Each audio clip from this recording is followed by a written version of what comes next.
Hello and welcome to this week's edition of the digital and social media news for leaders of nonprofits, churches, and faith based organizations. I am Natchi Lazarus, and this week we have news from Instagram, Twitter, Facebook, a research report on digital interactions around the world, and a news item which talks about linking your social media account with a government ID. This is the show where we bring you the top 5 news you need to know for this week in less than 5 minutes. Let's get started. Our first big news is about a research report on digital interactions around the world.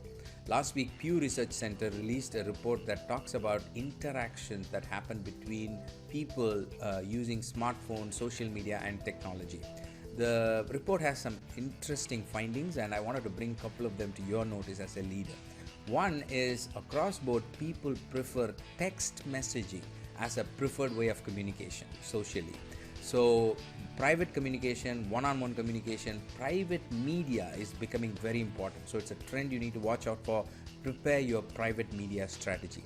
The second thing I want to bring to your notice is the report says smartphone users more regularly interact with people of different religious groups.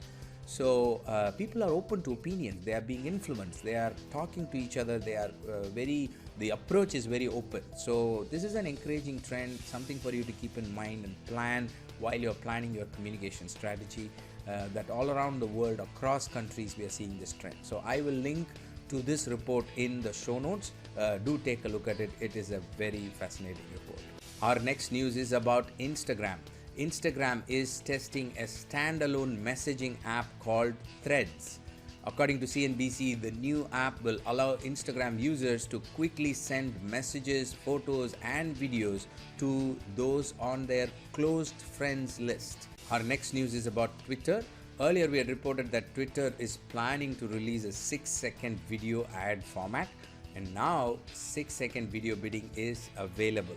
Twitter officially announced it last week. And this is a short form video.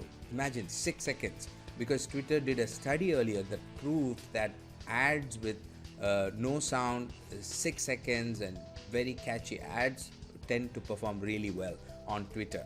I think it's a trend for all platforms. So this is something for you to keep in mind. How can you communicate something in 6 seconds? Isn't that challenging? 6 seconds. But that's all the attention that you have from people online, on social media especially. So think about creative ways of presenting your message in case you're going to use Twitter, because now the ad format is available and you can make use of it. Our next news is from Facebook. Facebook announced last week that they are finally rolling out the Clear History tool that they have been talking about for quite some time.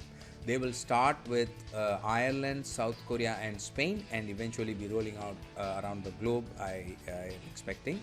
And this is a tool that will allow you to see what kind of data Facebook is getting from other websites off Facebook. So they call it off Facebook activity, and whatever data that websites are giving Facebook. For example, you go to a website, you look at handbags, and then when you come to a website, you see ads on handbag. Have you seen that? That is because that website is passing on information to Facebook, and Facebook has certain details about your visit. So that kind of information Facebook is going to now allow you to delete. So you can just go look at what information has been shared about you and your visits to other websites, and you can erase them so that you don't see that type of advertisements.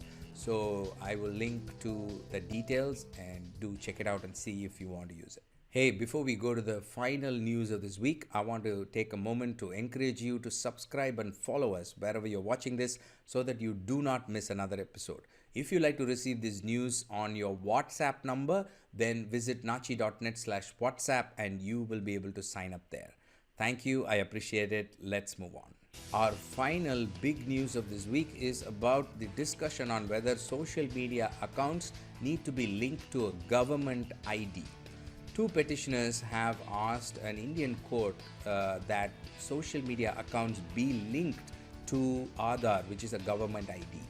Now, this is a very interesting discussion because companies like Facebook have opposed the move by saying that this is a violation of privacy from a user's point of view.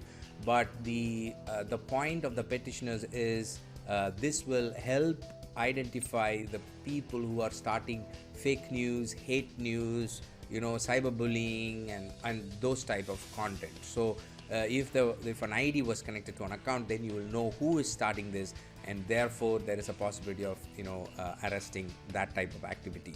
So it's a very interesting trend, and I wanted to bring this to your notice as a leader and see the impact of social media in the society. So as non-profits, as faith-based organizations, I think it's important for us to understand that social media is a tool of influence, and we as people with a good message and something that can help the society and serve people and add value to the life of people should be more active in using it for good. Well, that's all I have for you this week. Thanks for joining me today. And if you like to dig deeper into any of the stories that we talked about, then we've got the source links and the transcripts in our news page, natchi.net/news. Do check it out.